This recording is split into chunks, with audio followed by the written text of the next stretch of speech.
Hello, Mooji. We have a question from Deborah, and she asks, is it possible for doubt to stop completely? I saw a PapaJI video where he said that if you do not doubt, you could see God everywhere. I understand this statement, but I see clearly my mind doubts coming and going. This question, okay. Is it possible to be without doubt? Yes, it's possible to be without doubt. Many people are like this now, you see, because the natural nature of the mind, or the natural mind, is not a doubting mind. It's not a fearful mind. It's not a confused mind. You see, this mind that works, this natural mind, and the self, they are one. It's just the mind is the, you may say, the department that deals with names and forms. The very encyclopedia of the being is the mind's capacity, you see. So the nature of mind is not to doubt, and also what is being doubted, you see.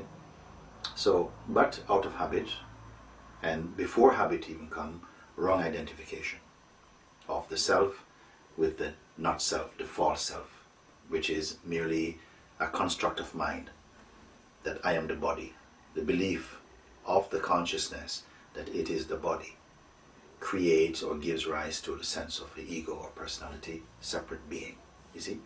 So all the beings, they get a taste of this.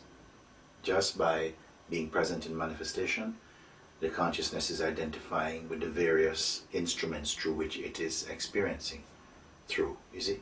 So all the beings, as I said, in the same way that all the beings in the ocean are wet, in the same way all the beings in manifestation, they are somehow conditioned. And the chief conditioning, the main conditioning, the root conditioning, I am the body. When the consciousness believes I am the body, only then can illusions and delusions come to full effect. It starts to believe I am the body, I am separate, I am a separate mind, I am a separate entity, I have a separate life, I decide what is good for me, I have my future, my past, my family, my country, all of this, all these are lies completely. This is the doubt. This will give rise to a lot of doubt, yeah. lot of doubt, because it is not our nature, you see, and something is not sitting right with all these ideas that we have also. But we develop some pride, some conceitedness. We believe this is me, you know, and everybody loves the me. Everybody loves themselves as this person. Really, the truth of the matter is that consciousness is love, and consciousness loves itself. But when it believes it is the body, it loves itself as a body. Then separation comes. Then it might love another body, but not love another body. You see, like this, all these distinctions come. So doubts will come for consciousness in this aspect of identity with the forms. And so the doubt mostly is, you know, what am I doing here? Am I doing the right thing? This doubt comes with the idea, I am a doer. I am the doer of actions. Once you believe I am this person, then the person feels I am separate, then the separate person feels I am the doer of my actions. And when you feel you're the doer of your actions, you will have a lot of doubt. You see? So this one is asking, is it possible to be without doubt? I said yes. How? By realizing the self. Yeah, realizing what you are actually, waking up from what you're not. There was also something, a quote, of PapaJI. I seem to remember a similar thing from PapaJI, which is not different from what you say when you say don't touch anything, don't touch any idea, don't touch any concept. So that's not doubting. When you don't touch anything, you're no longer doubting. Yes, what it means don't touch. It says not saying don't touch out of fear. Don't touch, don't touch. No, he's saying don't touch anything because it's your habit to touch. Habit to touch everything. Everything the mind sees, through the senses. It wants to touch, it wants to possess, wants to have. So advice is given, don't touch. All these thoughts are coming, don't bother with them. Pay attention to yourself. Yourself is already at peace. You're not in need. Keep quiet. This is what my master say. Keep quiet. And it's a beautiful words, beautiful guidance. Stay quiet. In staying quiet, everything comes into harmony by itself. But very few people can listen to this advice because the mind is always ticking, it's always jumping, it's itchy, it wants to go for what is next. And always it's move. When you move, you the beingness, when you move with the belief in the mind and individuality, your actions are always coming out of impatience, your decisions are immature.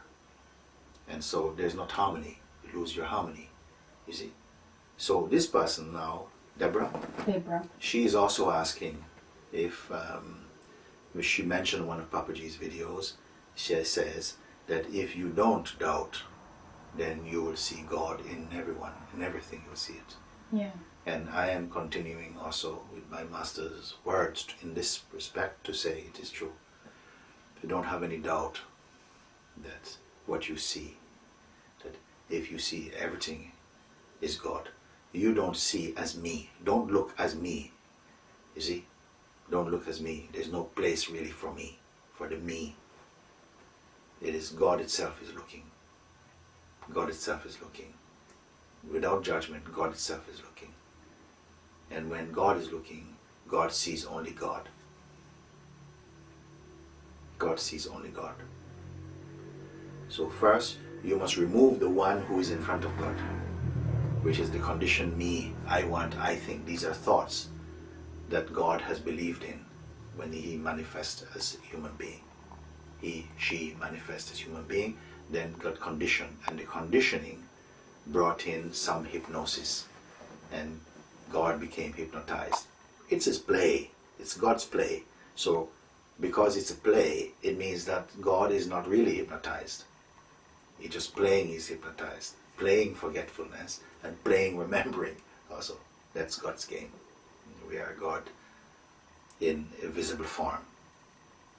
Each face is a stage face, stage name of the one supreme being. If you have no doubt, if your eyes are unified, then what you will perceive is unity. And unity is God. Diversity is also God. Everything is seen in the correct context. So I hope she can follow this advice. Yeah. Yeah. Thank you very much. Good. Beautiful.